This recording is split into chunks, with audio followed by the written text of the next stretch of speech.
Hello? So, welcome back to Legend of Vox Machina. This is Season 4, Episode 7, The Ghosts of Whitestone. Oh. Ooh. It's already cursed on my end. I just woke up from a nap, and I knocked over a lamp on accident before I started. My computer is showing, like, notifications that I can't find, so... I got this new mic thing, and it's really gigantic and bugging me. So, anyways, we'll see how today's goes. I do not feel awake enough for whatever the fuck is happening right now. We're gonna try some different mic setups. Woo! Who's excited? Okay, you actually need to pay attention. Sorry. Last time, fucking Wilhan died, and it was still personal, but like now we're personal, and Delilah got revealed to be in.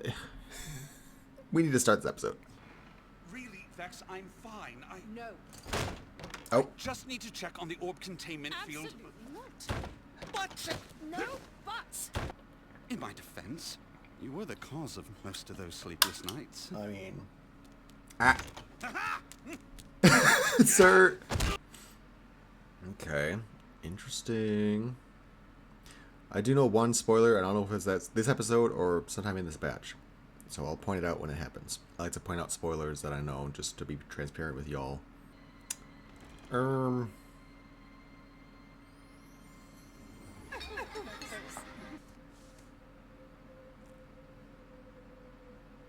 Somebody's been here?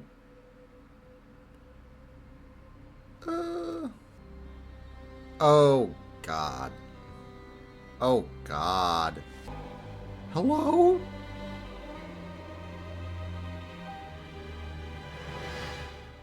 Oof.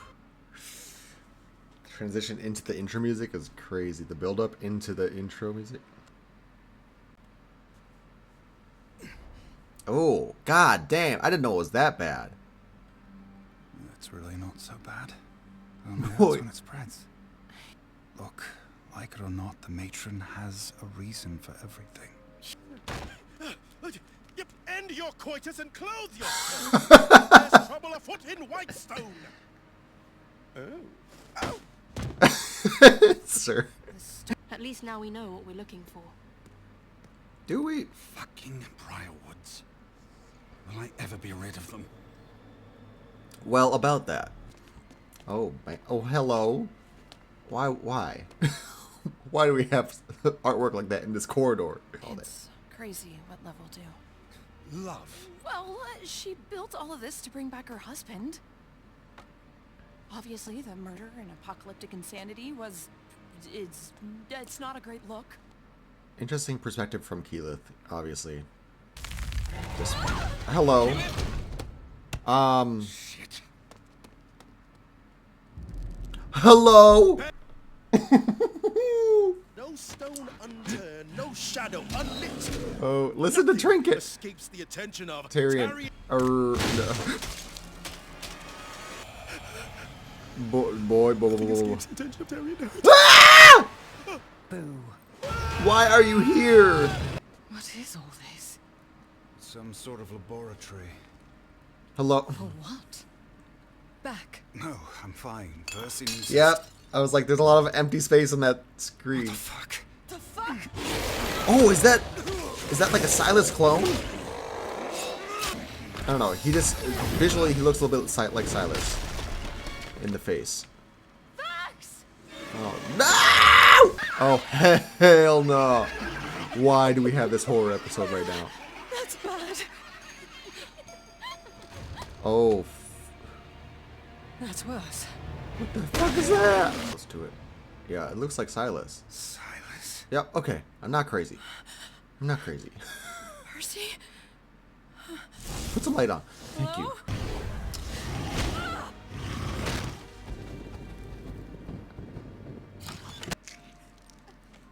Oh. I fear the cure was worse than the disease.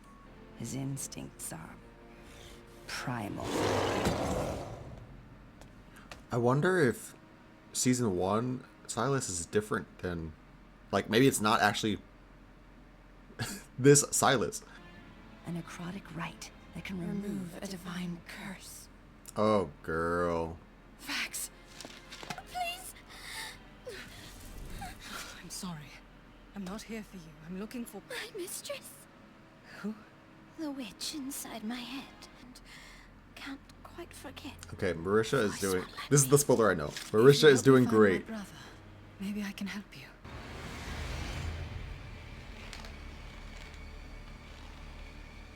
You mean that was you?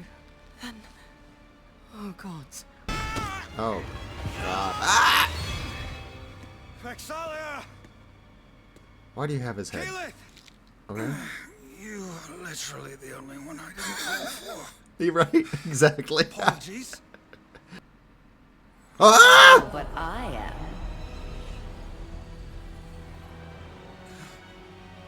Delilah! We watched you dissolve. I shut down your orb! All things are possible if you put your faith in the right god. Almost. Oh. Ooh. Ooh. Whispered One will be a god. What? God. Oh, Keyleth, I thought you were getting up and Fine, where is it? trying to find people. The base of the birth heart. A tree legend Oh. says was planted by the Wild Mother herself. The Wild Mother. Its blooms are said to heal any wound. Oh. Maybe my power can. But also... So, I returned to my previous efforts. Cloning a new body for Silas. Did she say subjects? Yeah, so who did you fight in season 1? That's... Oh. God! Show yourself! Oh, hell no. If you died, why are you... No idea. I woke up hanging. When they cut me down, I ran half alive, half this. Okay. Not much left, but enough for one last clone, given life by the Whispered One. Oh, you startled me. Step aside, dear. I'm leaving.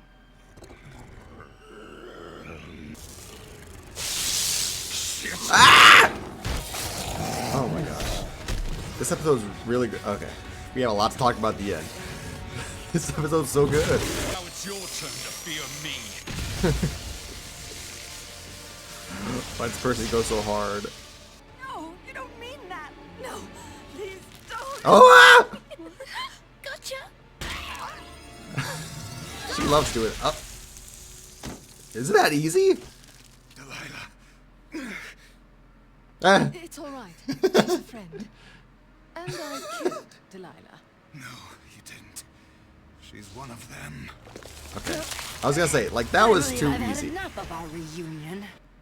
This episode's so good. There's so many things to talk about. Happened.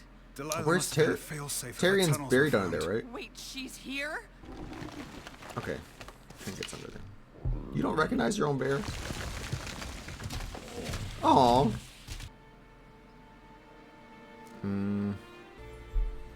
You've helped me before, Sentry. Please, one more time. Push my papa. This has been playing out far longer than we knew. The Whispered One isn't just amassing power and new followers. He means to become a god. We gotta find Scanlan. Yeah. Oh, this is so cleverly written. Yes. Oh my god, that's crazy. Sam? I didn't even hear Sam voicing a guard. Okay. So what a great, like, horror themed episode. Oh, I have so much to talk about. I don't know where to begin. So let's start with the spoiler. I did know. Okay. First off, I still use Twitter. I know morality and, like, you know, ethical reasons aside, I like to just keep up to date with, like, fandom news, and it's really bad, I know, but, you know, algorithms and shit. Usually it's got a pretty good beat on, like, shows that I watch and video games that I play, and, you know, news related to those, you know, nerdy spheres that I'm into. Vox Machina, for whatever reason, has not been showing up except for today. Today was the only day that I have seen Vox Machina news, which is crazy, and I probably should stop saying Vox Machina because my phone is going to hear that and think, okay, I want to see more of it. I'm glad that I haven't been getting spoiled from Twitter, but the one spoiler I did get was today. It was that Laudna was in this batch somewhere. These 3 episodes. So glad it's the first one. That means I don't have any spoilers for the next 2. But just putting it out there, I know Laudna is from Campaign 3. I know Laudna was like one of those, they showed she was part of the hanging tree kind of stuff. That's all I know, really. So it was really cool seeing her backstory played out here. It was really cool just seeing that, because I knew she was from Campaign 3, and I knew that it was, again, she was related to the Briarwood stuff. So I'm like, how does that work if she's like one of the corpses and stuff? So just the way that they're writing this all so that we can get future content in the present day, it's really cool. Getting this animated Critical Role universe fleshed out in that way. I think Mighty 9, once I get to that, will also have some really cool tie-ins to Vox Machina and the other way around. Maybe I'll recognize things from this season or previous seasons of Vox Machina that will show up in Mighty 9.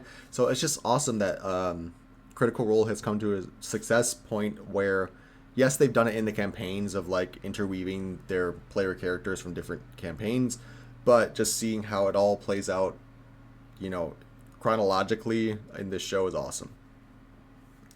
Speaking of Laudna, really awesome. This is going to sound really bad, and I don't know how to say it without sounding trivializing or like mean, and I don't mean it to be mean.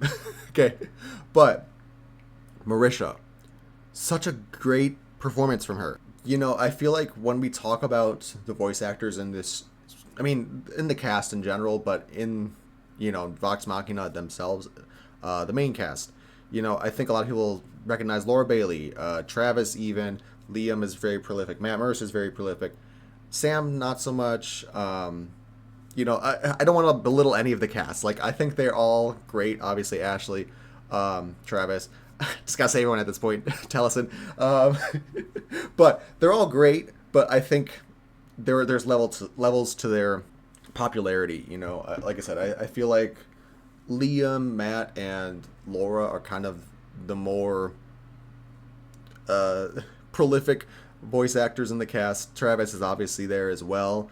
And so Marisha, this is maybe a me thing, but Marisha has always struck me as, not that she's a bad voice actress, but just that she is not on the same level. She's not on the same prolific famousness, whatever you want to say.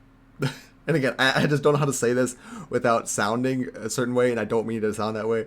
The point is, Marisha really brought her A game today. Like, I was so impressed because I could hear that it was her in voicing Laudna, and I knew that was her character from Campaign 3, but it was just like, if you didn't know that, those are two, Keyleth and Laudna are completely different characters, and just amazing.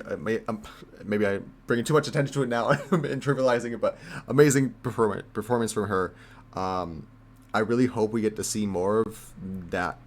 I don't know how much Laudna is going to be a character in this show going forward. They really played it up as like, oh, we'll see her again. Maybe, who knows, but just cool, I don't know. Was it Bell's Hells? Or, yeah, because Mighty 9 is Campaign 2. So Hell's Bells, whatever they're called. I wonder if we'll ever get a show about them, how that would look like, because, again, timeline stuff, I don't know where it takes place.